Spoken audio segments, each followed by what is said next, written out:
but surely one of its kind, and he'd gotten accustomed to people sometimes taking a double look.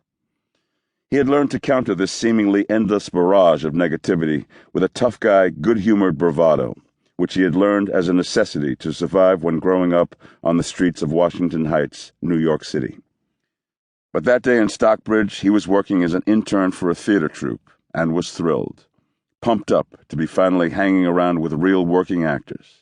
He had just finished his first year in college studying drama and had the luck of getting an internship as an assistant stage manager, or PA, which was really a glorified coffee getter in the hierarchy of theater. But it was still an opportunity this kid was just ecstatic to have. He spent the previous weeks with the troupe as it rehearsed toward bringing a play, a Leonard Melfi experimental piece titled The Jones Man, to the stage. He had been aboard since early June as the play was rehearsed in East Village off-Broadway playhouses and then went to the Provincetown Theater Festival on Cape Cod. And now he was on the second leg of his magical summer, having moved to the Berkshire Theater Festival to assist in still another out-of-town tryout of a brand-new American play, this one starring Ed Satrakian and Richard Lynch, two up-and-coming and highly regarded downtown New York actors.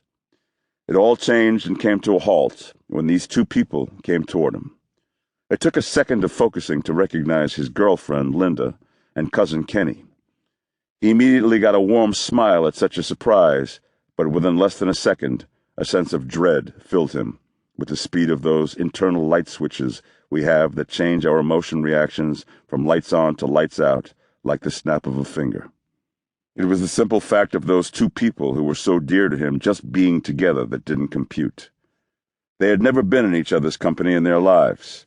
It was this incongruity that made him know that something cataclysmic had happened. He could see this incredible sadness and dread on his girlfriend's face. Her usual beautiful big brown eyes were red and puffy, as if she had just forced herself to stop crying. They seemed so afraid of the news they had to give and what it might engender that he already almost knew what it was and was about to learn.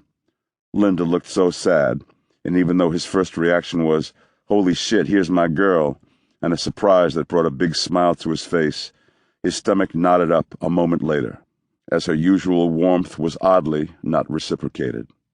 That was the giveaway. Then he looked at his cousin's face, one that had mastered the street look of neutrality, and he too seemed uncharacteristically forlorn. To an observer, it might have appeared like some heartbreaking romantic turn was about to tear apart the young man. Maybe his girlfriend and cousin were here to personally reveal their affair. But in reality, on that day, that type of idea never crossed his mind, nor could he imagine either to be disloyal. Instinctively, he knew it was something else, a betrayal of a much grander kind. He turned to Kenny because his girl was in too much pain to mouth the words, to intone the news he was about to get. "It's bad, isn't it?" Kenny took a deep breath, and the young man waited for a response that seemed like a million years in coming, until his cousin finally spoke. "Yeah, it's your dad. He died." It was impossible, he first thought. His pop was only 49 years old, and it seemed healthier than an ox the last time the kid saw him, only a few weeks earlier. He was the rock, the inspiration, the steadfast example of fortitude. What would happen to his family now? Himself, his older brother with his special needs, and his mother, who by temperament was not built to handle even the smallest changes and challenges. And now this. That kid was me, of course, or how I remember myself, now at age 63, looking back on that day. I didn't have my shit together at that age, not by any means, although I took the news stoically, or at least I appeared to. I knew I needed to get home, take charge. I told my girlfriend and cousin to stand by and give me a half an hour to gather my things and tell the bosses in the company that I needed to leave and that I was unlikely to return to finish the summer internship. Death is a thief, the grandest perpetrator of larceny of all. It robs the potential of all the things left undone and reimburses the living with bits of memories that, with each day, pass through the fingers like a handful of sand.